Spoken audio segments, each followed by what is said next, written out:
Hello and welcome to Conversations in Horror. I am your host, Kevin L. Powers. I want to thank you for joining me for this amazing episode for this week. What we have today and what we do in our show is we like to take any type of classic or cult movie and discuss it in general terms so people can understand some of the craziness that is out there that film fans either love or they loathe. Today's guest we have is Philip Wray and Sarah Panozzo, who have been here before, and we're going to be discussing one of my favorite rock operas, which is Repo, the genetic opera. But before we get to that, let's ask each of them a little bit about themselves. So, Panozzo, can you tell everyone a little bit about who you do, what you do, and all that you do? Who I do and what I do, Kevin? I do get my point. My name's Sarah. I do a lot of movie stuff. I love watching movies. I used to be one of those like gothic theater kids in high school, which is why this movie hit a little too close to home for me back then. But yeah. All right. And Philip, what about you? Tell us a little bit about yourself. My name is Philip Wray, and I'm I love films. I watch films all the time. Again, I've watched 46 films in 2023. I love watching films. And yeah, Repo, when we start talking about, I'll talk about how I got introduced to Repo, but it was very interesting. Well, since you mentioned it, why don't you tell everybody how you got introduced to Repo, the genetic opera? Repo, the genetic opera, it was same thing like Sarah talked about. I also was introduced in high school with it. I actually did not get to see originally. Repo was introduced to me through the couple of songs. I had a friend who was obsessed with it, and they made me listen to a couple of the songs in it, and that is what caught my interest in Repo, the genetic opera, which then, again, I ended up watching it again freshly last night to get fresh thoughts on it. But that's how I was introduced to Repo. How about you, Panozzo? So this was a very interesting time in the 2000s. So I was in high school. I was your gothic theater nerd person. So there were a lot of things that influenced me finally seeing this movie. One of the first ones was The Black Parade, came out in 2006.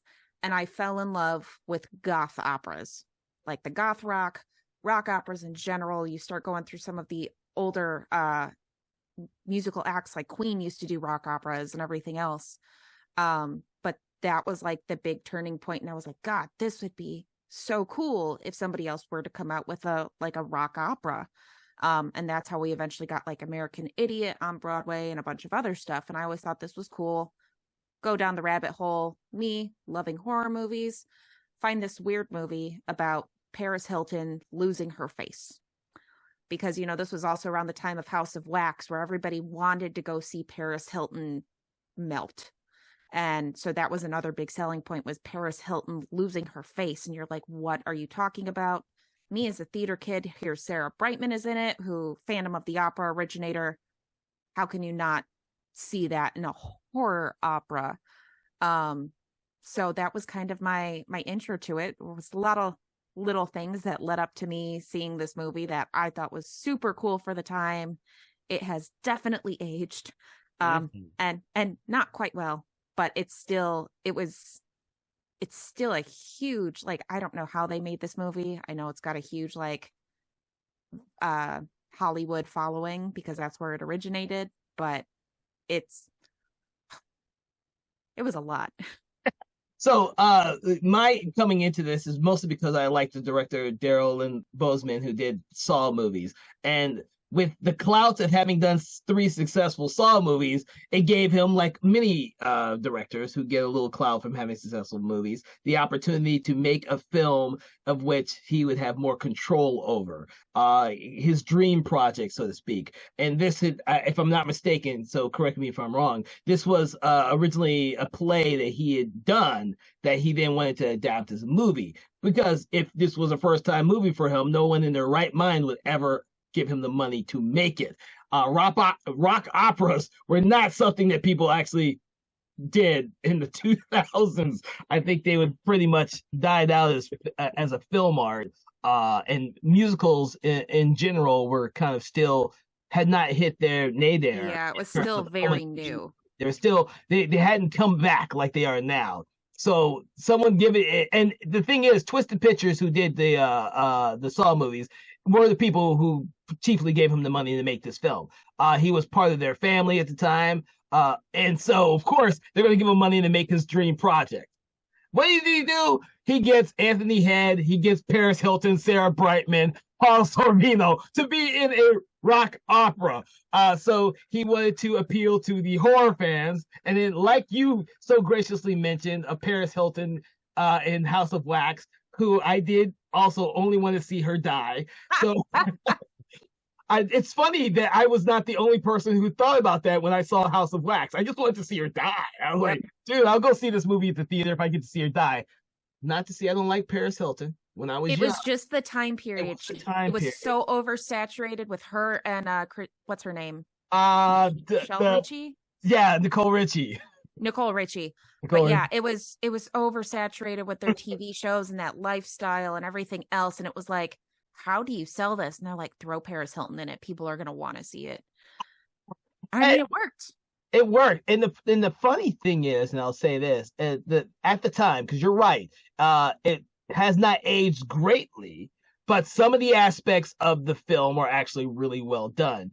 The thing is that with the mixture of so many different really talented people, I think it worked at the time. Having Anthony Head in there from Buffy the Vampire Slayer, like no one's expecting him to fucking do that. I know he was great in the musical Buffy episode, but a rock opera? Come on. Bill Moseley? Who was expecting Chop Top from Texas Chainsaw Massacre to be in a fucking musical? I certainly wasn't. I was like, okay. Paul Sorvino, he's used to doing serious stuff. Am I going to be watching Paul Sorvino do a musical? This is not something I was expecting. And it was like, I can get well, and then the lead is Alexa Vega from Spy Kids. And you're like, okay. But freshly out of Spy Kids. Like she just did Spy Kids like 5 years before that. So I'm like, wow. And Kevin, you were a little off with the director, but the two writers for the movie, Darren Smith and Terrence, I can't say his last name. I don't know who wrote it. Those two were the original writers, and Terrence is actually the grave robber in the movie. Yes. So no, they originally wrote it, came up with the idea in like the 90s. And then in 2002, they started adapting it into being a stage play that they performed all the time. And it got really big. They were like traveling all around California, I believe. Yeah, I can't remember if Bozeman directed the show itself or not. No, so it's after years of being performed as a stage play, they adapted it into a 10-minute short directed and financed by Bozeman. Okay. And Michael Rooker was the original Repo Man. Which I would love to see that. Yes. When I saw that, I was like, I want to see that. That would be interesting too. Yeah, I would be very interested in that. Yeah. One thing interesting too about this is, like again, it got a cult following for a while, and for a while, Repo was treated on the same level as Rocky Horror Picture Show. Yes. Where they would do shadow cast in front of the live show. Unfortunately, it did not get as cult following as Rocky, where you can go to many colleges and see them do Rocky Horror Picture Show. They will not do that for Repo, probably for multiple reasons. But I also would love to see a shadow cast of Repo, the genetic opera. Well, and like I don't think we would have, because I thought they came out at the same time, but the movie Repo Man came out in 2010, which was 2 years later, and they never would have had that movie if this musical wasn't as big as it was. Yeah, I agree with you on that one, and you know. Pretty much the same fucking story, except for one of them not musical singing. Yeah, and Repo Man is not nearly as interesting as Repo the Genetic Opera. That movie was completely forgettable after I first saw it. I was like, yeah, this is okay. But and I want to bring this up because this is something that I guess came out before the movie. When I rewatched it, made me feel like I was watching a comic book because of all the comic book panels. Yes. For some reason, I don't remember all of that the first time I saw it because I hadn't seen it in several years, so I had forgotten a lot about it. But when I recently watched it, I was like, "Holy shit! This is like a precursor to the comic book movies." And I believe Terrence is the one who created the comic book stuff for it, because I believe he's also a comic book creator. So yeah, all the comic sections, it reminds me a little bit of some of speaking of Spy Kid. I was thinking of Creep Show. It reminded me of some of the Robert Rodriguez. Robert Yes, Rodriguez. it reminds me of Sin City. Like a Yes. lot of yeah. stuff. It reminds me Extremely. of Sin City, and all of that, of having like the kind of comic sections of the movie. Yeah. I believe Sin City came out. Yeah, Sin City came out a little bit before this, so I'm wondering if a little bit of Influence. that inspired the director to like kind of copy some of those sections. I mean, again, they're good sections of the movie, but it did give me some Sin City vibes. Yeah, and it is. I am confirming right now that Grave Robber is the one who did all of the animated sequences for the film, and that's associative producer. So yeah, it helps that he wrote and ran the original one, helped write the music and everything, and then he illustrated stuff for it, which is phenomenal. Well, Sin City was highly successful when it came out, but we hadn't gotten to the Marvel and DC worlds yet. We were still doing comic book adaptations that didn't really want to show that they were comic books. Sin City was probably one of the first ones to do that around that time, because most of the films before then tried to bury the fact that they were comic books. Nobody realizes that Road to Perdition or Violence are based on graphic novels because they hide it. They don't want people to know. But by the time Sin City comes out, Robert Rodriguez wants you to know this was based on a fucking comic book, and we are actually just making the comic book into a live film. Mm-hmm. And that's before everyone was into the Marvel DC thing. And Repo, this is why I forgot about this until I rewatched. I was like, oh yeah, they did have a lot of stuff in here, influences from comic books in there. And I forgot because back when I originally saw it, it hadn't been in the lexicon or language that we were used to like it is now. So what are some of your other thoughts on Repo? So Repo for me, like Sarah said, a lot of it does not age the best. I still, first talking about the positive things about it is I still love the world building. I'm a big fan of world building. And Repo does a great job with the world building. Again, the concept of the fact that, so for the viewers who have not seen Repo and want to give it a watch, Repo is basically a world where organs are now basically are constantly being transferred either which way. You have to pay for organs, and if you don't pay, then people like the Repo Man will come and steal you and grab your organs back if you fail to pay on time. 10 years in the future from now.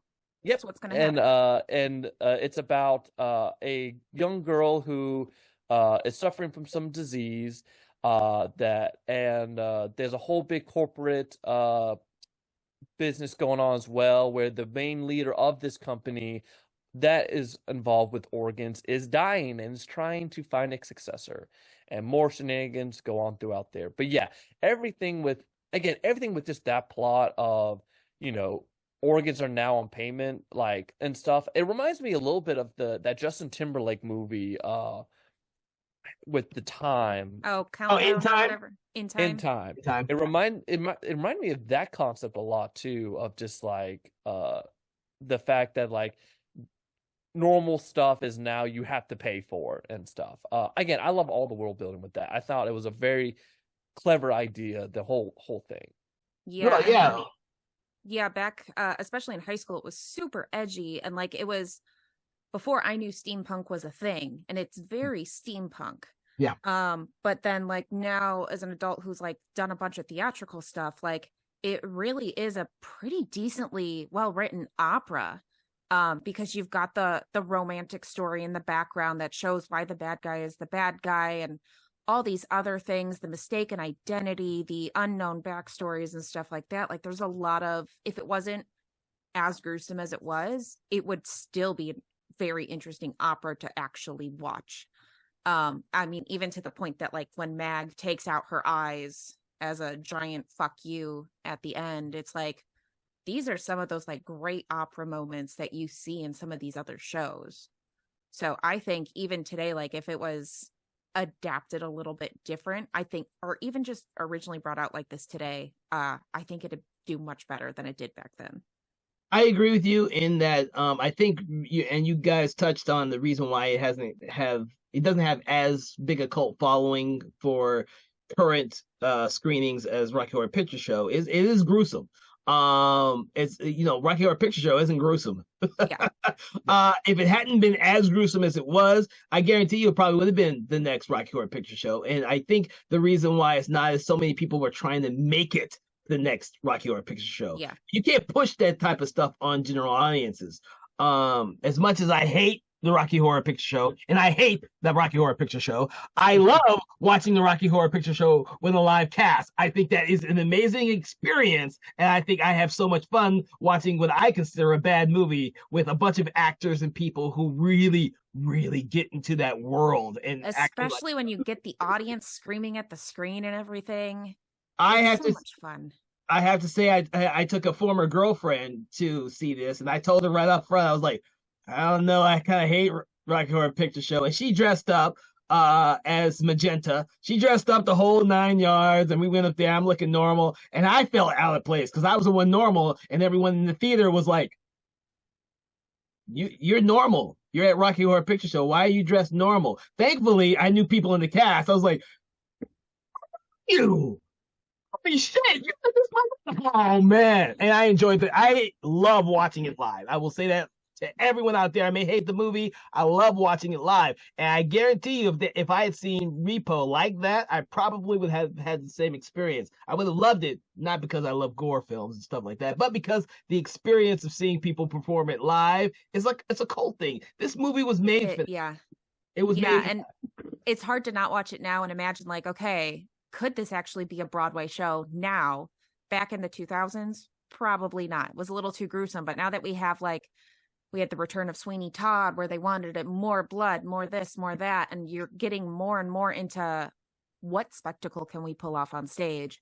I think this could be something that could be revamped. Yeah, well, yeah. I mean, definitely make a comeback in one way or another. If someone could be developing the Saw musical, they could definitely be doing this fucking musical. Yes. So just put that little out there. I mean, everything is new again, and everything can be made into a musical because everything we can sing about for some odd reason. It does start the influx of horror musicals, because like we've got this, then they ended up making the Sweeney Todd movie with Johnny Depp and Helena Bonham Carter. To even now, like there's a lot of other horror movies popping up here and there that people will do, to the point of we get like Anna and the Apocalypse, which is a Christmas movie. Yeah. I mean, it definitely was ahead of its time, and it did open the door for some things that we did not expect in this community. Well, go ahead, Philip. You go first. One thing too, I definitely think this could be re-amped, because especially back then, some things like, again, the concept of like, oh, this organization, like, this is a story like organization, like making you pay for organs. Back then in 2007, 2008, that wasn't as noticeable and like not as prevalent as today, where I feel like today people definitely could swallow that pill a lot easier. Most like, definitely. oh yeah, this definitely feels like this is something that could happen. It seems like a potential future. And even one like small little story bit that they kind of cover a little bit, but not too much, is this idea that, again, all these rich people are like constantly getting organs and stuff to look prettier, redoing their faces and everything. Yeah, that's what I wanted to pick up on. That stuff is, again, back then in 2008, it was kind of happening. You were hearing about plastic surgery and stuff, but today I think that hits way closer to home. Most you definitely. hear celebrities all the time messing their faces up with plastic surgery. That, again, I think this movie would be way more relevant today than it was back in 2008. Well, and you think about. Go ahead. No, go ahead, Kevin. Go. Okay, so I'm going to add something to that because you brought up the point I wanted to talk about anyways, because I never saw that aspect in the movie until I rewatched it. The fact that Paris Hilton's character is all about and the brother, Yes. Pavi. Is it Yes. Pavi? Pavi, yes. Are all about making themselves look better by the plastic surgery, their facial features and everything like that. And they don't have to. And Paul Sorvino's character is the character who has none of that. And of course, Bill Moseley's character has it, but he's hiding it. So when I rewatched it with that mentality, I'm like, holy shit, that's more common now today with, I hate to say, people getting the inserted butt cheeks and the huge breast augmentations and heaven forbid, the fake pecs for men and shit like that. I'm like, the fake calves women get. I mean, yeah. You don't put these things together. It really was before its time, because then even going into Zydrate, like the rich people have these designer drugs they can take. So the poor people have to inject or remove stuff from corpses to create a similar drug. Don't tell me that's not an issue today as well. I mean, think about this. Was like that would be insulin. Like, not even just insulin. I mean, if you look at anything, if you look at any of the designer drugs that get really expensive and stuff like that, and these people try it once and then all of a sudden they're hooked on meth because they're trying to get that high. But like this movie really was like if you consider 2002 the start of this was 20 years ahead of its time compared to where we are nowadays, where all of this stuff is very relevant. When you're watching TV, or if you watch real TV, I don't know how many people still do that. I occasionally have to. You're seeing nothing but ads for the newest drug to do this, the newest drug to do that, the newest drug to do all that stuff. And you always hear, well, it may give you this, it may give you that, but we don't know yet, but we're going to tell you it may give you something that you don't want afterwards. The warning. But there's a drug now for every little thing now.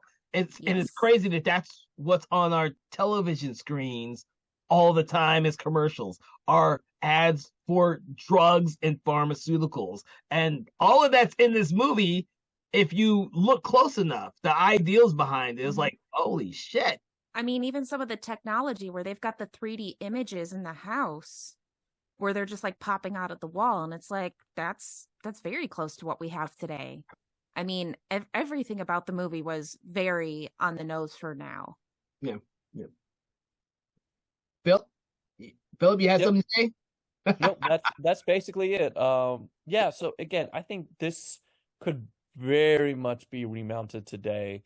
But well, we'll unfortunately, I feel like it's very unlikely it will. So talking about going on the flip side of things, of what now doesn't work today that maybe worked back then.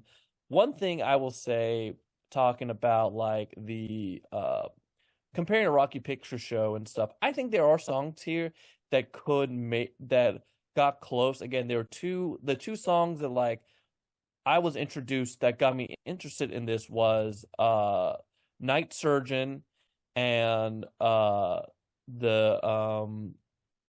the Opera Tonight. Those were the two songs that I was introduced to that got me interested into this movie.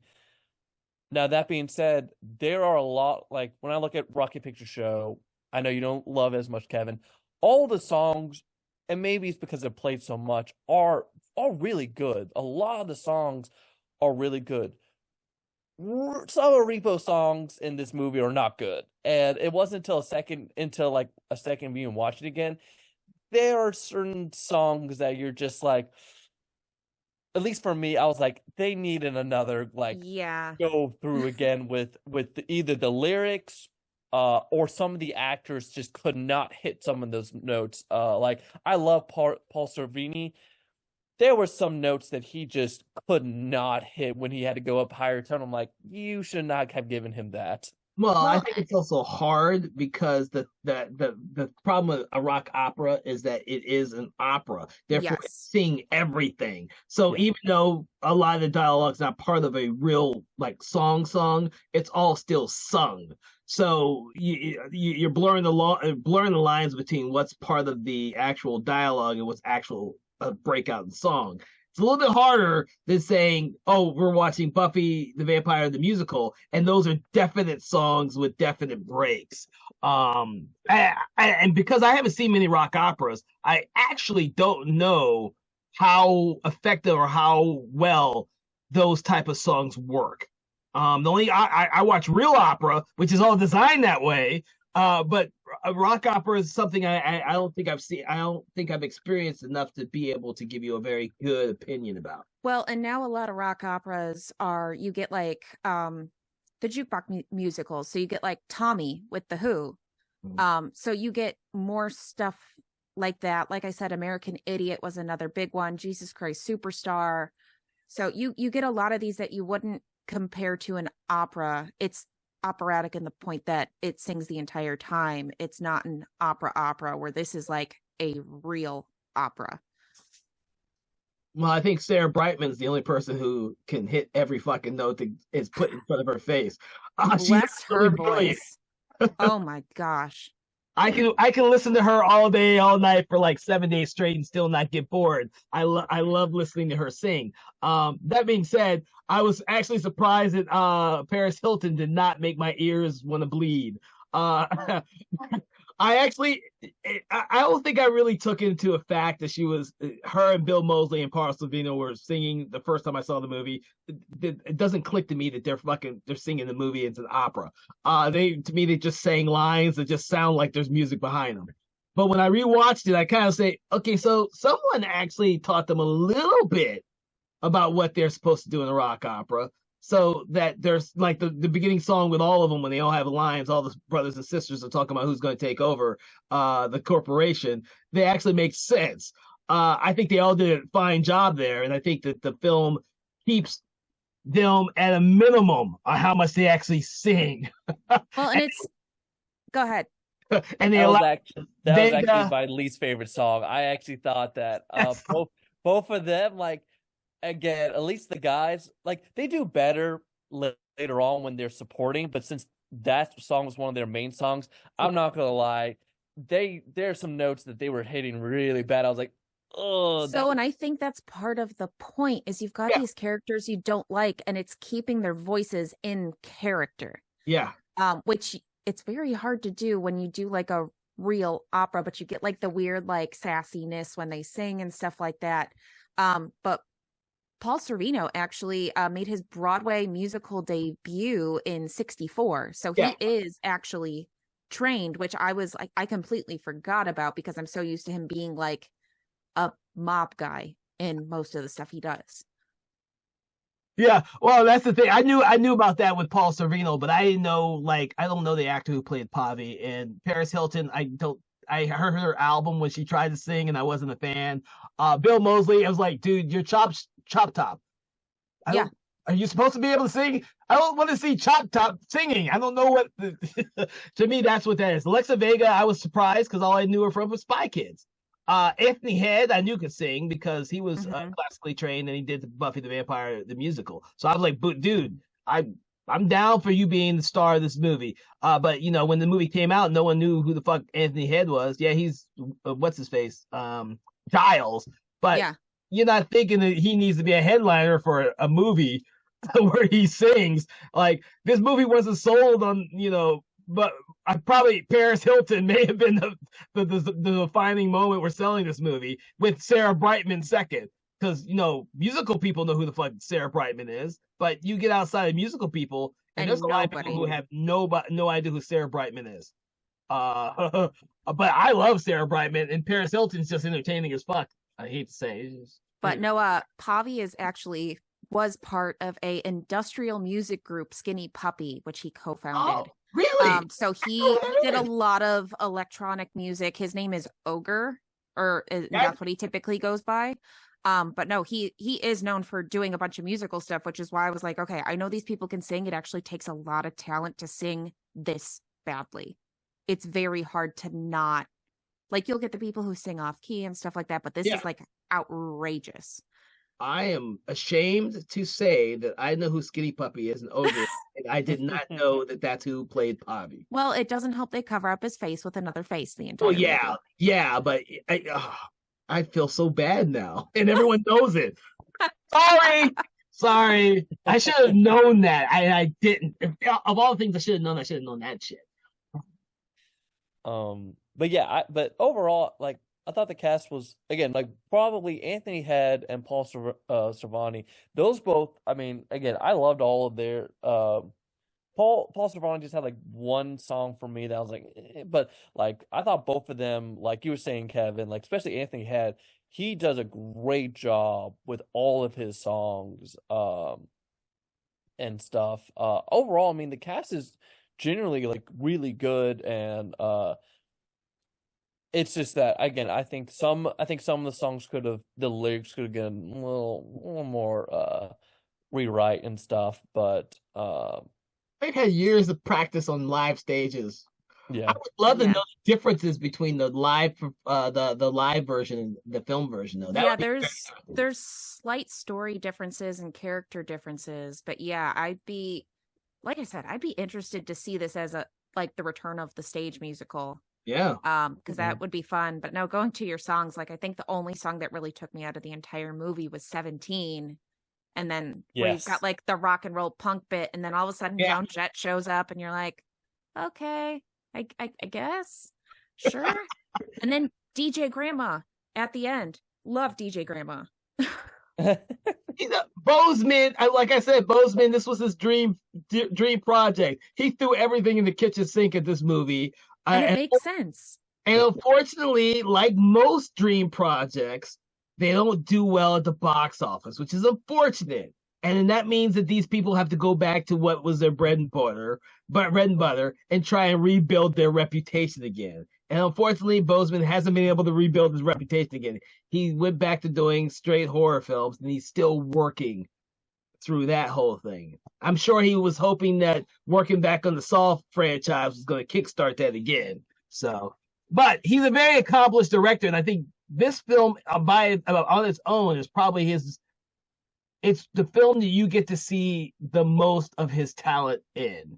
Like, he was able to put a lot of himself into this movie visually, and it's stuff that you don't see in his later films. And he still does lots of films now. Like I said, he hasn't stopped. It's just the fact that this one did so bad that he went back to doing kind of almost straight horror films for most of his career. That's not. Hopefully, Bozeman, you ain't watching this or listening to this, and I don't think anything badly of you. I've seen all your movies, so. I mean, because it does have a lot more of him in it, because you get a lot of stuff that you don't see in the other ones, like the lighting work in this is really well done, especially with the vials glowing. Like, it's so iconic for this film. But then you get into, like, I know Saw is very realistic in what they do, but the overdoneness of some of the gruesome parts of this movie are fantastic. Like when what's his name, when Giles uses the one guy as like a giant meat puppet while he's like removing his organs, and it's like, where else are you gonna watch this? It's again, I think visually just everything with the cinematography was great. I think again with the lighting, all of it, the costumes, even the I love the costumes. It's very unique with that. Like, it just feels very unique while watching. Mm-hmm. Well, I'm hoping he gets a chance to do another creative movie like this. Someone should give him a budget. Stop giving Zack Snyder budgets to do shit like he's currently doing, and give Bozeman another opportunity to do another Repo movie. No, you know what? Tell Zack Snyder if he wants to make another movie, he has to make a musical first. I want to see what happens with that one. It's gonna be a slow-mo musical. Rebel Moon, the musical with the weird slow motion. Everything's in CGI.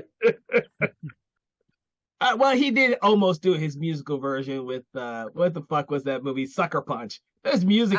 Yeah, that's actually really close to this. Like, I feel like they could almost be in the same universe. I could see that a little bit. Oh shit. But we gotta get back to Repo, and I can't think of what to say next. Yeah, I mean, it could be revamped. It definitely hasn't aged well, but like we said, the stuff that goes into it, like the gruesomeness, like the blood and gore is just phenomenal. The parts where they're peeling off faces and putting on new faces and just ripping out body parts and like labeling them and just throwing them in bins, or we ran out of livers, let's kill the nurse that's over there. It's really funny too. Yeah, it is It's funny. very much a dark comedy. Yeah, it is a very dark comedy. And you bring up a good thing, is that if Boseman was to redo this now, years removed from Saw, would it be as gruesome as it is? Because this was right after Saw for him. And so you see a lot of the influences from what he had been doing in the Saw 2, 3, and 4, I believe, and how gruesome this movie is. If he was to do it now, would it be nearly as gruesome as it was back when he originally did it? I don't think it would be.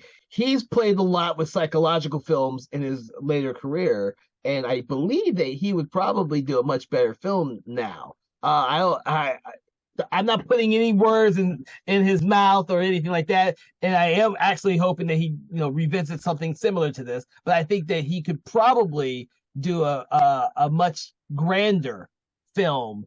Yeah, and I this. think at the same time, it wouldn't be as shocking as it was in 2008, where Saw was big and people had never seen anything like that before. This was one of the first of its time where you don't see this kind of gruesomeness on screen. Now it's kind of ordinary. Everybody's kind of used to it. So it's like, is he going to make what you described, or would he try and raise it to the next level? Yeah.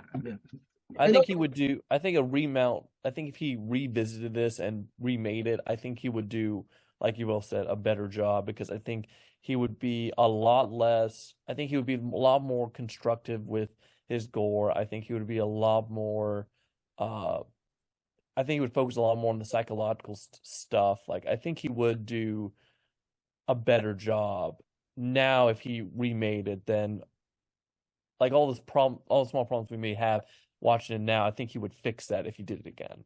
Well, yeah. I think his cast would be completely different. Not so much scatterbrained. Mm-hmm. I love the cast, but it is kind of a scatterbrained cast that you're not expecting. I actually like that, but I also think that it's also odd. Yes. But let's be real. If they did it today, Jenny Ortega is going to be cast as the lead. Yes, most definitely. That's all we need is Wednesday Addams as the lead in this movie. We did get a spy kid in there, so which is better? All right. Well, are there any final thoughts or final words on Repo the Genetic Opera from either one of you? Tell me something. Again, I definitely think this is one of those films that could definitely be done today. Again, like we talked about earlier, it was before its time. I think today, if it came out, it would have been a lot more of a success. I think even doing a remake, it would be a lot more success. I mean, I would love another Rocky Horror Picture Show like phenomenon, where people would take this movie and then do what they do with Rocky Horror. I think that would be the fact that another film hasn't tried to hit that demographic. They've tried. They've failed. I mean, they just successfully try anyway. I think it would be nice to have another success like that.